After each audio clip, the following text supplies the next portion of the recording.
I paid my family's bills for years. Then they kicked me out and called me selfish, so I cut them off and let karma do the rest. I never thought I'd be writing something like this, but here we are. A friend of mine said I should post this here, and honestly, I could use an outside perspective. My name's Sam. I'm 26, male, and it feels like I've been the one keeping my family afloat for as long as I can remember. Growing up, I was always the responsible one. You know the type, good grades, did my chores, never got into trouble. However, my younger brother, Mike, let's just say he got the favorite label early on, and it stuck. He's 2 years younger than me, and while I was the one doing everything right, he was the one getting spoiled. I'm talking better gifts for Christmas, more leniency when he messed up, and just less pressure overall. Don't get me wrong. I love my brother, but it's always been clear he's the golden child in my parents' eyes. Anyway, fast forward to adulthood, and not much has changed. I've been working steady jobs since I was old enough to work. I started out doing stuff like landscaping and worked my way up to my current gig as a project manager for a tech company. It's not glamorous, but it's stable, and I've always been good at saving and staying on top of bills. Mike, on the other hand, took a different road. He's always had this dream of being his own boss, which sounds cool in theory, but in practice, it's been one failed venture after another. His last business, a small electronics repair shop, closed about a year ago, leaving him in a tough spot. Mike's married to Lily, 24, female, and they've got 2 little kids, Noah and Ellie. They're adorable, and I've always tried to be the cool uncle when I can, but let's be real, raising kids is expensive, and Mike and Lily haven't exactly been great with money. I get it though, times are hard for everyone. What I didn't get was how my parents decided to handle the situation. See, I've been renting the basement suite in my parents' house for the past few years. It's a good setup. I've got my own entrance, a small kitchen, and enough space to live comfortably without feeling like I'm intruding. I pay rent, and I chip in for groceries and random household stuff when they need it. Everything was smooth sailing until about a year ago when Mike lost his shop. At first, Mike and Lily tried to make it work on their own. They moved into a smaller apartment and started cutting back, but it wasn't enough. I knew things were tight for them, and I tried to help where I could, buying diapers here and there, offering to babysit when they needed a break. But apparently, my help wasn't good enough. It didn't help that Mike always seemed to prioritize the wrong things. I once gave them money to cover groceries, only to see Lily showing off a new handbag on social media the next day. I don't know where their priorities were, but it definitely wasn't on the essentials. One day, I came home from work and found my mom and dad waiting for me in the kitchen. Now, when my mom has her we need to talk face on, it's never good news. She started with, "Sam, we need to have a conversation about Mike and Lily." That's when I knew something was up. They didn't waste time breaking the news. Mike and his family were moving into the basement suite, my basement suite, and I was getting shoved into the hobby room. Just so we're clear, the hobby room is this tiny, cluttered space on the main floor where my mom stashes her sewing machine, piles of fabric, and a bunch of random holiday junk. It's not exactly what you'd call livable. I was stunned. What? How am I supposed to live in the hobby room? I asked. My dad, ever the man of few words, just said, "It's the only thing that makes sense. They have kids, Sam. They need the space more than you do." I tried to keep my cool, but it wasn't easy. "I pay rent here," I said. "That's my apartment." My mom's response was classic. "It's our house, Sam, and as a family, we need to do what's best for everyone." Basically, that was their logic. Because it's their house, my contributions, rent, bills, helping out, didn't seem to matter. Mike's needs came first, no questions asked. I wanted to argue, but it was clear their minds were made up. My mom was already talking about how they'd rearrange the hobby room to make it cozy for me, like throwing a pillow and blanket in there would magically make it okay. My dad just sat there, clearly not interested in discussing it further. The worst part was that they didn't even ask for my opinion. They just decided, and I was supposed to go along with it. After they dropped that decision about moving Mike and his family into the basement, it didn't take long for things to spiral. I tried to keep my head down and just deal with it, but it felt like every little thing was a reminder that I wasn't even a priority in my own family. The move happened fast, too fast. It was like one day the basement suite was my home, and the next day, I was kicked out of it. Mike and Lily didn't waste any time settling in, toys, baby gear, their kitchen stuff. It all showed up in a whirlwind of boxes, strollers, and noise. Meanwhile, I was stuck trying to cram my life into the so-called hobby room. Let me tell you, calling it a room is generous. It's more like a glorified storage closet with barely enough space for a single bed, no window, no proper door, no privacy. I tried to make it work, I really did, but every day I felt more like an afterthought. Mike and Lily settled in like they owned the place, and my parents acted like everything was fine, like I wasn't shoved into a closet. I'd come home from work to find toys scattered everywhere, the kitchen a mess, no sense of privacy at all. And the food? They barely left anything for me when I got back from work. I was trying to keep it cool and brush off the stupid details. But I reached a point where everything was building up inside me to the point where it started to affect my focus and productivity at work. So I tried to talk to my parents about it the next day. Look, I get that Mike and Lily are going through a hard time, I started, but this isn't fair. I pay rent, I help out, and now I'm stuck in a storage room while they get the whole basement. My dad didn't even look up from his phone. It's temporary, he said. How temporary? I asked. As long as they need, my mom said simply. Like that explained everything. And that was it. No negotiation, no acknowledgement of how unfair this was, just a vague promise that things might change someday. To make things worse, Mike didn't seem to appreciate what he was being given. I'd hear him and Lily arguing late at night about money, their kids, or whatever else, and it was hard not to feel resentful. Here I was, giving up my space so they could have a roof over their heads, and they couldn't even keep it together. One night, I overheard them arguing because Mike had splurged on jewelry for Lily, claiming he wanted to cheer her up, even though they hadn't restocked the kids' formula. It made me question why I was even helping at all. One day, I came home to find Noah, my nephew, playing in my room. He'd gotten into one of the fabric bins my mom left in there and was pulling out spools of thread like they were toys. "Look, Uncle Sam," he shouted, holding up a tangled mess of yarn. "Hey, buddy," I said, trying to stay calm. "This isn't a playroom, okay? Can you go back downstairs?" "Of course," my mom overheard. "Sam, don't be so harsh," she said, swooping in to rescue Noah like I just scolded him for breathing. "He's just a kid. I know he's a kid, but this is my space. What little of it I have," I replied. She just gave me that look, the one that says I'm being unreasonable, and ushered Noah out without another word. It wasn't just the kids, though. Mike and Lily seemed to forget that I still lived there. When we ran out of groceries, which we did faster than before since we had kids in the house, Mike didn't even bother to buy anything. The thing is, I don't even blame the kids. They're just little, and they don't know any better. But Mike and Lily? They should have been bending over backward to show some gratitude. Instead, it felt like they saw me as this extra roommate who was just there to pick up the slack. Things came to a head a few weeks later. I was working from home, which was already a nightmare in that cramped room, and the noise from downstairs was unbearable. I could hear the kids running around, Mike yelling about something, and Lily on the phone, talking loudly enough for the whole neighborhood to hear. At that point, I lost it. I marched downstairs and said, "Can you guys keep it down? I'm trying to work up there." Mike gave me this incredulous look, like I was out of line for even asking. "It's not like we're doing it on purpose," he said. "What do you expect with 2 kids? I expect a little consideration." I shot back. "I gave up my apartment for you. The least you could do is not make it impossible for me to do my job." That's when my mom swooped in to play referee. "Sam, don't start a fight," she said. "They're doing the best they can." I couldn't believe it. I was the one who'd been displaced, the one bending over backward to accommodate everyone else. And yet, somehow, I was the problem. That night, I realized I couldn't keep doing this. My parents clearly weren't going to stand up for me. Mike and Lily weren't going to change, and as long as I stayed, I'd just keep getting pushed further and further into the background. The next day, I started looking for somewhere to stay. I couldn't afford to move out completely, not with how expensive rent is, but I found a cheap resort that offered short-term stays. It wasn't fancy, but it had everything I needed and, most importantly, peace and quiet. I booked it for a week to clear my head and figure out my next steps. That evening, I packed my stuff, then sat down with my parents in the living room to tell them my plan. The second I mentioned leaving, my mom's face scrunched up in irritation.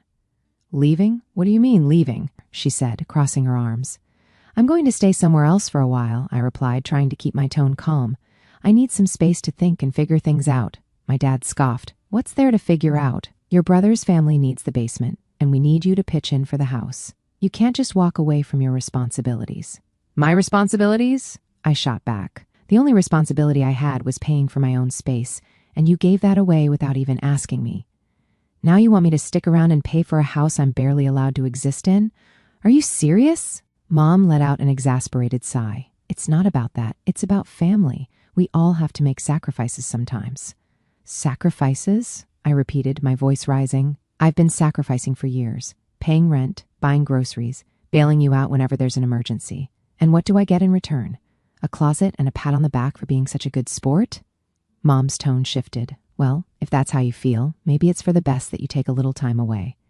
But don't be gone too long. You know we're counting on you."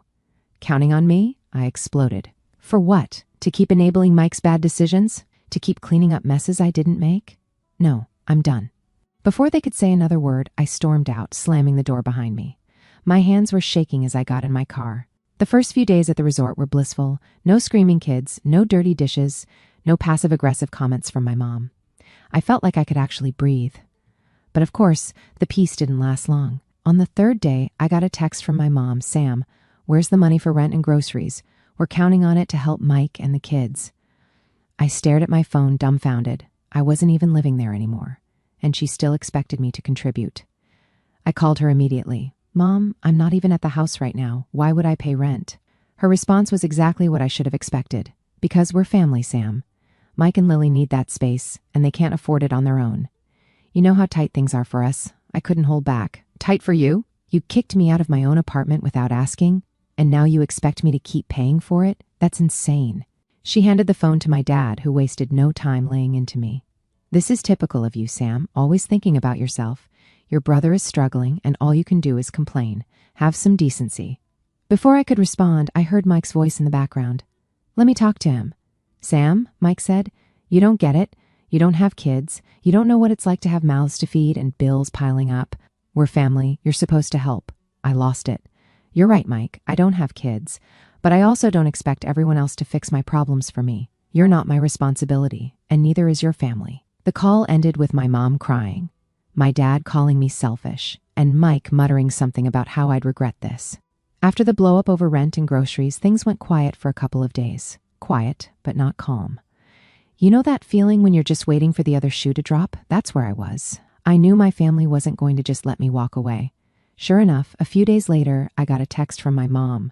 We're having a family meeting Sunday. Everyone will be there. It's important. Now, when my mom says family meeting, it's never really a meeting. It's more like an ambush. I knew this was going to be a bunch of people ganging up on me, but part of me thought maybe, just maybe, this would be a chance to actually explain my side. I showed up on Sunday, walking into the living room to find not just my parents and Mike, but also my aunts, uncles, and even a couple of cousins. It was like a mini family reunion, except the vibe was anything but festive. Everyone was sitting in a circle, and as soon as I walked in, I could feel the judgment. Sam, we're all here because we're worried about you, my mom started, putting on her concerned parent voice. Worried about me? I said, taking a seat. What exactly are you worried about? My dad jumped in. Your behavior lately. It's not like you, Sam. You're acting weird. Weird, of course, was the word they always used when I didn't do exactly what they wanted. Weird, I said, for not wanting to pay for a house I don't live in, for being upset that you kicked me out of my own apartment without asking. Sam, we're family, my mom said. Like that explained everything. Family sticks together, and right now, Mike needs our help. That's when Mike decided to chime in. I know this has been hard on you, he said, trying to sound reasonable, but you don't understand what it's like to have kids. Noah keeps asking why you don't visit anymore. Do you want me to tell him his uncle doesn't care about him? I swear I felt my blood pressure spike. Are you serious, Mike? You're going to use your kid to guilt trip me now? How about you tell him the truth, that I'm tired of being treated like an ATM and a doormat? Sam, my mom said, looking horrified. That's uncalled for. Uncalled for? I said, turning to her. What's uncalled for is the way you've treated me. I've been paying rent here for years. I've helped out with groceries, bills, whatever you needed, and the one time I ask for a little respect, I'm the bad guy? How is that fair? One of my aunts decided to jump in at this point. Sam, you've always been the responsible one. Your parents count on you because they know you'll step up. But this attitude of yours, it's not who you are. I wanted to laugh. Responsible? Sure, but that didn't mean I wanted to be the family's punching bag forever. Being responsible doesn't mean letting people walk all over me, I said. And that's exactly what's been happening. You all act like I owe Mike and Lily something just because they've got kids. But where were all of you when I needed help? Oh, right, you were busy telling me to step up. The room went quiet for a second, but then my dad spoke up. This isn't about the past, Sam. It's about right now. Your brother is struggling, and we're trying to hold the family together. Why can't you see that? Because no one asked me, I shouted. You didn't come to me and say, hey, Sam, we're in a tough spot. Can we figure something out? No, you just decided that my life didn't matter as much as Mike's. You didn't give me a choice. At this point, my mom started tearing up, which, let's be honest, was her go-to move whenever things didn't go her way. I just don't understand how you can be so cold, she said. We raised you better than this. You raised me to put everyone else first, I said, and look where that's gotten me. Living in a storage closet while Mike and Lily take over my space, using my groceries, and expecting me to keep paying for it. How is that fair? Mike tried to jump in again, but I cut him off. Mike, let me ask you something. When you had your shop, did you ever help Mom and Dad with bills? Did you ever pitch in for groceries or anything else? He looked uncomfortable. That's different, he mumbled. Oh, it's different? I shot back. Because I can't count how many times I've helped you out with money, just for you to blow it on something stupid, like when I bought groceries for your family. And Lily magically ended up with a new Chanel bag the next day. Or when you were late on rent, and you still found a way to get her a spa gift card. Do you even realize how insulting that is? Mike's face went red, but he didn't have a comeback. No, it's not, I said. You didn't help out when you were doing fine, but now that you're struggling, everyone expects me to pick up the slack. I'm done. I'm not paying another cent for that house. If you need money, figure it out like an adult. That's when my mom lost it. She started crying, full-on sobbing, while my dad glared at me like I'd just insulted the family name. You're tearing this family apart, she said between sobs. No, I said, standing up. You did that when you decided Mike was more important than me. I walked out of the house without saying another word. As I got into my car, my phone started buzzing with messages from cousins and aunts, all telling me I was being selfish and immature. I didn't even bother reading them. After the so-called family meeting, I decided to keep my distance for a while. I didn't block anyone, but I stopped answering their calls and texts. I needed some time to think, to figure out my next steps without the constant guilt trips and manipulations. At first, it worked. A couple of weeks went by, and while my phone was still buzzing with the occasional Sam, call us, or why won't you talk to us? Message, I mostly ignored it. I even started to feel a little lighter, like maybe I could finally focus on myself for once. But then my mom did something I never saw coming. She called my workplace. I found out about it when my manager pulled me aside during a break. Hey, Sam, he said, looking awkward. We got a call from someone claiming to be your mom. She said you're dealing with some family issues and might need some time off. I just stared at him, completely blindsided. What? No, I didn't ask for time off, and I have no idea why she would call. Well, I figured that might be the case, my manager said, trying to sound understanding, but she left a pretty detailed message. He mentioned some stuff about my brother and housing issues. I was mortified. My personal life, something I tried so hard to keep separate from work, was now out in the open thanks to my mom.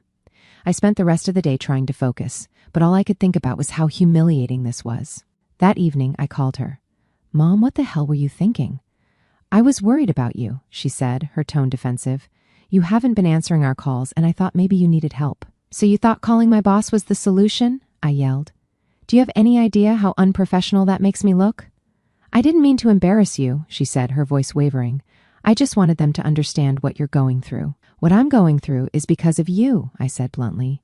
You kicked me out of my home, ignored everything I said at the family meeting, and now you're interfering with my job. Enough is enough, Mom. Stay out of my professional life. She didn't take it well. She started crying again and handed the phone to my dad, who predictably called me selfish and ungrateful. Your mom was trying to help, he said. You don't have to treat her like this. I wouldn't have to say anything if she hadn't crossed the line, I said. This isn't okay, Dad. None of this is okay. But it didn't stop there. The next day, I started getting messages from extended family members, cousins, aunts, even people I hadn't talked to in years. Apparently, Mike had taken to social media to air our dirty laundry. He didn't mention me by name, but the posts were clearly about me. Real family steps up when it matters, one post said. Some people only care about themselves, even when their own blood is struggling. The comments were full of sympathy for Mike. Stay strong, one person wrote. You're doing the best you can, and that's all that matters. You don't need toxic people in your life, another said. Toxic? That's what I was now, apparently. At first, I tried to ignore it, but the more I scrolled, the angrier I got. Mike was out here playing the victim, painting me as some heartless villain, and no one, not a single person, was asking for my side of the story. I thought about responding, about posting my own version of events, but I knew it wouldn't make a difference. The people commenting on his posts had already made up their minds. Besides, I wasn't about to turn this into a public spectacle. Instead, I decided to call Mike directly. What the hell is wrong with you? I asked as soon as he picked up. What are you talking about? He said. The posts, Mike. Don't play dumb. You're out here trashing me on social media, and for what? Because I don't want to pay for your life anymore? I didn't name you, he said defensively. If people assume it's about you, that's not my fault. Cut the crap, Mike. We both know what you're doing, I said. If you've got a problem with me, say it to my face. Stop hiding behind Facebook. You think I don't have the right to vent? He shot back. You've left us hanging, Sam. We're family, and you just walked away. I walked away because you and Mom and Dad pushed me out, I said, my voice rising. You don't get to guilt me into fixing your problems, Mike. You're a grown man. Act like it. The call ended about as well as you'd expect. He hung up on me, and I knew then that any chance of salvaging our relationship was gone. But Mike decided to escalate things. After that call, I came home from work, and there he was, sitting on the steps outside my apartment, his car parked at the curb. What are you doing here, Mike? I asked, trying to keep my voice calm. I had to see you. I can't believe this is where we're at, he said, standing up. You're really just walking away from all of us? You think you're better than everyone? I sighed, already exhausted from the conversation I knew was coming. Mike, I'm not walking away. I'm just setting boundaries. I can't keep doing this, paying for everything, sacrificing my own life, while you and Mom treat me like an afterthought. An afterthought? He repeated, his voice rising. Do you even hear yourself? I've been going through hell, Sam. I lost my job, I've got 2 kids to feed, and Mom and Dad are barely scraping by. And now you're acting like you're the victim because we need a little help? It's not just a little help, Mike, I snapped. You took my space without asking, and now you're trying to guilt me into staying involved after everything you've put me through. I've been helping this family for years. Where were you when Mom and Dad needed money for the mortgage? Or when I was working overtime just to cover the groceries? He shook his head, clearly frustrated. You don't get it, Sam. You've always had it easier. No kids, no real responsibilities. I cut him off. Don't. Just don't. I've carried this family on my back while you spent years blowing money on stuff you didn't need. And now you want me to feel guilty because I finally said, enough is enough? Mike's face twisted with anger. You're making me out to be the bad guy here, but I'm the one struggling. I'm the one trying to keep my family together. Meanwhile, you're sitting here with your perfect little life, acting like you're too good to help. I stared at him, trying to hold back the anger bubbling up. You don't get to do this, Mike. You don't get to act like I owe you just because I worked hard and made better choices. This isn't about me not caring about you. It's about me finally caring about myself. For a moment, he looked like he was going to hit me, but then he just shook his head. You've changed, Sam. You're not the person I thought you were. Maybe I've just stopped being the person you could walk all over, I said coldly. Mike didn't reply. He turned and walked back to his car, slamming the door as he got in. That night, I sat in my apartment, replaying the conversation over and over. I knew I had nothing to do with this family anymore. I knew I couldn't keep doing this. It wasn't just about the basement or the rent anymore. It was about the constant disrespect and entitlement. That night, I sent my parents a text. I love you, but I can't keep living like this. I won't be contributing to rent or groceries anymore. I'm also stepping back from the family for a while. Please respect my decision and don't contact me unless it's urgent. I hit send and blocked their numbers. It wasn't easy, but I knew it had to be done. Predictably, my cousins, aunts, and uncles flooded me with texts calling me selfish and accusing me of abandoning my family. Mike, of course, was the loudest. He started spreading lies about me to the family. He told everyone I'd been hoarding money, living extravagantly, and that I'd left him and my parents in financial ruin. At one point, I heard from a mutual friend that Mike had even tried to contact my boss to warn them about how unreliable I was. It was petty and vindictive, but thankfully, my boss saw through the nonsense and shut it down. A few months later, Mike's bitterness and poor decisions finally caught up to him. He had burned so many bridges in his quest to get back at me that even the extended family started distancing themselves from him. Meanwhile, his lack of financial planning hit a new low. I heard through the grapevine that he and Lily were evicted from the house they'd moved into after my parents couldn't keep up with the mortgage. It wasn't just the eviction. Mike's actions began unraveling his own life. Lily, fed up with his behavior and unwilling to keep scraping by, took the kids and left him. He was left with no job, no family support, and no place to stay. When I found out, I'd be lying if I said I felt sympathy. It was hard to muster any after everything he'd put me through. His obsession with revenge had done nothing but dig him into a deeper hole. As for me, cutting ties with my family wasn't easy, but it turned out to be the best decision I'd ever made. I moved to a new apartment, focused on my career, and even started going to therapy to work through years of built-up resentment.